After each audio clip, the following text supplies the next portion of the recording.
బెల్లంకొండలో bumper offer 3,75,00,000 G+2 4 BHK villa కొనండి. నెలకు 1,00,000 rent guarantee. Terms and conditions apply. Namaste, నేను విజయ్. ప్రస్తుతం ఇరాన్ మీద ఇజ్రాయెల్తో కలిసి అమెరికా యుద్ధం చేస్తుంది. ఇప్పటికే ఇజ్రాయెల్ మీద కూడా తిరిగి ఇరాన్ అటాక్స్ ప్రారంభించింది. ప్రజెంట్ ఇజ్రాయెల్లో ఉన్నటువంటి భారతీయులందరూ కూడా సేఫ్గా ఉండాలి. ఏదైనా అవసరం ఉంటే ఇమీడియట్గా ఇండియన్ ఎంబసీని కాంటాక్ట్ చేయాలంటూ కూడా మన భారత ప్రభుత్వం కూడా ఇప్పటికే కొన్ని సూచనలు కూడా చేసింది. అవసరమైతే తప్ప ఎవరు కూడా ఇళ్లలో నుంచి బయటకు రావద్దు అంటూ కూడా ఒక హెచ్చరిక చేసింది. అయితే ప్రస్తుతం ఇజ్రాయెల్లో ఉన్నటువంటి భారతీయుల పరిస్థితి ఎలా ఉంది? ఇజ్రాయెల్లో యుద్ధ వాతావరణం వల్ల అక్కడ ఉన్నటువంటి భారతీయులు ఎలాంటి ఇబ్బందులు ఎదుర్కొంటున్నారు? ప్రజెంట్ అక్కడ ఉన్నటువంటి సిచ్యువేషన్ని ఎక్స్క్లూజివ్గా సుమన్ టీవీ మీకు అందించే ప్రయత్నం చేస్తుంది. ప్రస్తుతం మనతో పాటు లైవ్ కాల్లో ఉన్నారు ఇజ్రాయెల్ నుంచి మన తెలుగు వ్యక్తి అయినటువంటి ప్రసాద్ గారు. ప్రసాద్ గారు నమస్కారం అండి. నమస్తే ప్రసాద్ గారు. ప్రజెంట్ ఇజ్రాయెల్లో అక్కడ వార్ సిచ్యువేషన్ ఎలా ఉంది? ఈరోజు పొద్దున ఉదయం 8 గంటలన్నరకు మాకు అలారం వచ్చింది, అలర్ట్ వచ్చింది. వచ్చిన తర్వాత దాన్ని బట్టి మేము అలర్ట్ అయ్యి మా సేఫ్టీ రూమ్లకు మేము వెళ్ళిపోయాము. మా సేఫ్టీ మేము చూసుకుంటూ మా ఏరియాలో ఉన్న ప్లేస్లకు వెళ్ళిపోయి, మాకు ఇంట్లోనే ఉంటుంది, నేను ఎక్కడైతే వర్క్ చేస్తానో ఆ ఇంట్లోనే సేఫ్టీ ఉంటుంది. ఇది నా వెనకాలనే ఉంది, మీరు గమనిస్తున్నారు. ఇది ఎస్, అవును. ఇప్పుడు ప్రస్తుతం మీరు చూపిస్తున్నది బంకర్. పెద్ద బంకర్, పెద్దది, పెద్ద బంకర్. ఓకే, బంకర్ అన్నది ఏరియా. డోర్ ఉంది, ఐరన్ డోర్, చాలా స్ట్రాంగ్ గా ఉన్నట్టుంది అక్కడ. ఉంది, ఇలా కిందకి వెళ్ళాలి. ఓకే, సెల్లార్ లాగా డౌన్ లోకి వెళ్ళాలి. ఓ, చాలా అడ్వాన్స్డ్గా ఉంది సార్. ఎక్కడా కూడా అది వార్ కోసం ఏర్పాటు చేసింది కాకుండా ఒక నార్మల్ సివిలియన్ కన్స్ట్రక్షన్ ఏ విధంగా చేస్తారో అదే విధంగా ఉంది. ఓ, చాలా చాలా లోపలికి ఉంది. ఆల్మోస్ట్ ఒక 2 floors వరకు ఉంది లోపలికి. మళ్ళీ ఇందులో డోర్ ఉంటుంది, మళ్ళీ ఇంకొక డోర్. ఇందులో ఒక డోర్ ఉంటుంది. ఓ గ్రేట్. మళ్ళీ అడిషనల్ గా అక్కడ ఇంకొక రూమ్ ఉంది, డోర్. మళ్ళీ ఇంకో డోరు, ఇందులో మళ్ళీ ఇంకొక డోర్, మళ్ళీ ఇంకొక థర్డ్ డోర్ కూడా. ఇది ఓపెన్ లేదు, థర్డ్ డోరు. అది అవసరమైనప్పుడు ఓపెన్ చేసి లోపల ఉంటారు. అందులోకి వెళ్ళాలి. అక్కడ ఒకసారి ఫుడ్ సప్లై అంతా ఉంటుందండి. అది ఎన్ని రోజులు సరిపడా? అంటే ఆక్సిజన్ ఉంటుంది ఫుడ్. ప్రసాద్ గారు అక్కడ ఒక్కసారి ఆ చుట్టూ ఒకసారి చూపించే ప్రయత్నం చేస్తారు. Oxygen, food. ఓకే, కొంచెం క్లోజ్ గా చూపిస్తారు ప్లీజ్. ఓ, అక్కడ ఏమేమి ఉన్నాయో ఒకసారి చెప్పగలరా? అక్కడ ఏమేమి ఉన్నాయో డీటెయిల్. ఒక చిన్న ఫ్రిడ్జ్, ఇది ఒక చిన్న ఫ్రిడ్జ్ ఉంది. ఎస్, అది హాట్ వాటర్ కి ఉంది. అవును, ఇక్కడ వాటర్ తాగడానికి. ఓకే, ఆర్ఓ వాటర్ కి ఉంది. ఆర్ఓ వాటర్ ఉన్నాయి. కిచెన్ లాంటి ఎక్విప్మెంట్ కూడా ఉన్నాయి. కిచెన్ ఎక్విప్మెంట్, కిచెన్ లాంటి ఎక్విప్మెంట్స్ ఉన్నాయి. కిచెన్ లాంటి ఎక్విప్మెంట్. అంటే ఎన్ని రోజులు సరిపడా ఫుడ్ ఉంటుంది సార్ అక్కడ? గ్రాసరీస్ ఇవన్నీ కూడా ఇక్కడ దాదాపుగా మేము ఉంటాము, వచ్చి వెళ్ళిపోవడమే అంతే. ఒక 10 సమయానికి వచ్చి ఆ టైంకి.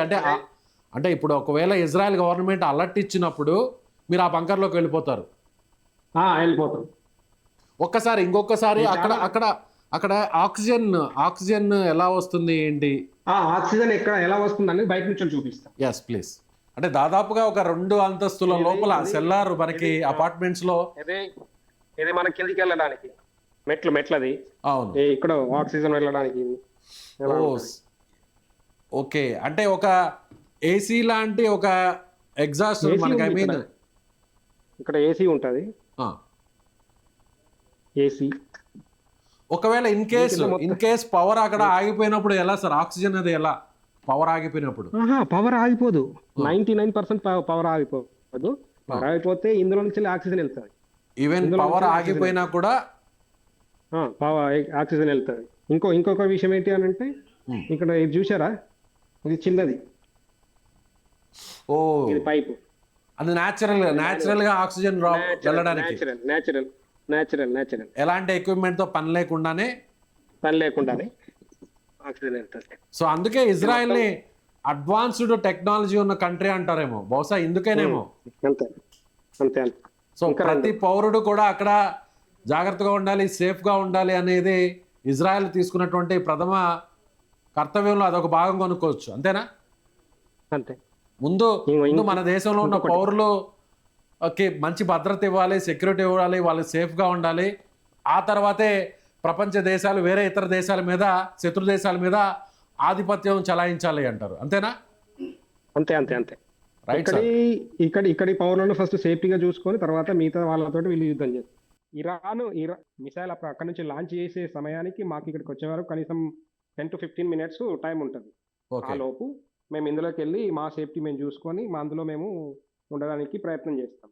ఓకే, అది డైరెక్ట్ హిట్ చేస్తే ఒకవేళ బాలిస్టిక్ మిసైల్ అయితే అయి ఉంటే అది డైరెక్ట్ హిట్ చేస్తే ఇది కూడా పనిచేయదు. బిఫోర్ దట్ మేము October 7, 2023 Hmm. మీరు ఏదైతే చూస్తారో నేను ఎక్కడైతే లైవ్ మాట్లాడుతున్నానో నేను అక్కడ ఆ ప్లేస్ నుంచి వెళ్ళి అష్కలోన్లో ఉన్నాను నేను. Hmm. గాజాకు 15 కిలోమీటర్ దగ్గరలో. ఆ రోజు ఒక 5,000 మిసైల్స్ వేస్తే అష్కలోన్లోనే దాదాపుగా 500 నుంచి 600 మిసైల్స్ ఓకే, వచ్చాయి. ఆ రోజు నేను టెలివిలో ఉండి వచ్చే మూమెంట్లో నేను డ్రైవ్ చేస్తూ వస్తున్న సమయంలో వీడియోలు ఉండే, అప్పుడు పాత అయిపోయినాయి, అవి ఇప్పుడు డిలీట్ అయిపోయినాయి. కానీ కాకపోతే ఏంటి అంటే ఆ సమయంలో కూడా మాకు భయం అనిపించలేదు ఇప్పటికి కూడా. ఓకే. ప్రజెంట్ ప్రసాద్ గారు మీరున్నటువంటి ప్లేస్ ఇజ్రాయెల్లో అది ఏ సిటీకి దగ్గరలో ఉంది? ఆ ప్లేస్ పేరు చెప్పగలరా? ఇది అష్కులోన్. అష్కులో అంటే ఎక్కడ ఉంటుంది ఇది? ఇది గాజాకు 15 కిలోమీటర్ దూరంలో. గాజాకు 15 కిలోమీటర్ల దూరంలో. ఓకే, 15 కిలోమీటర్ దూరంలో ఉంటుంది. సో ఇప్పుడు ఇజ్రాయెల్ గవర్నమెంట్ అక్కడ ఉన్నటువంటి సివిలియన్స్ కి ఏదైనా కాషన్ ఇవ్వడం కానీ, అలర్ట్స్ ఇవ్వడం కానీ ఏమైనా జరిగిందా? మాకు ఇమీడియట్లీ ఏదైతే అక్కడి నుంచి ఇరాన్ వాళ్ళు ఏమన్నా మిసైల్స్ లాంచ్ చేస్తే అక్కడ నుంచి ఏదైతే మిసైల్ లాంచ్ అయిన తర్వాత వెంటనే మాకు జస్ట్ ఇప్పుడు మీతో జూమ్ లో కనెక్ట్ అవ్వే ముందు నాకు ఆల్రెడీ అలర్ట్ వచ్చింది. మాకు 10 minutes ఉంటుంది, 10 minutes, 15 minutes, some time 5 minutes, అది మిసైల్ ని బట్టి. అంటే ఎలాంటి అలర్ట్ ఇస్తారో అప్పుడు ఎలాంటి జాగ్రత్తలు తీసుకోవాలని చెప్పడం జరిగింది? మాకు ఆల్రెడీ నేను 2008 నుంచి ఉన్నా కదా, నాకు అన్ని తెలుసు. ఇక్కడ నేను జాగ్రత్తలు అంటే మేము ఇప్పుడు కొత్త ఏం రాలేదు. నేను చాలా రోజుల నుంచి దాదాపుగా 18 సంవత్సరాల నుంచి ఇక్కడ ఉంటున్నా ఇజ్రాయెల్లో. సో నాకు అన్ని జాగ్రత్తలు తెలుసు. ఏంటి అని అంటే బిఫోర్ ద మిసైల్ అక్కడి నుంచి లాంచ్ కాగానే ఇక్కడ మాకు అలారం వస్తుంది. దాన్ని మేము ఫాలో అప్ అయ్యి మేము మా సేఫ్టీ రూమ్ లోకి వెళ్ళిపోవాలి. సో మన ఇండియన్స్ ఇజ్రాయెల్లో ఎంతమంది ఉంటారు ప్రసాద్ గారు? దాదాపుగా ఇప్పుడు వచ్చేసి 20,000 దగ్గర అవుతున్నారు. 20,000 మంది. అక్కడ సెటిల్ అయిన వాళ్ళు కూడా ఎక్కువ మందే ఉంటారు వీరిలో. సెటిల్ అంటే దాదాపు ఇక్కడ సిటిజన్షిప్ ఇవ్వరు. ఓకే, ఓన్లీ ఇండియన్ జూయిష్ ఉన్నారు, లేరని కాదు, కాకపోతే చాలా తక్కువ.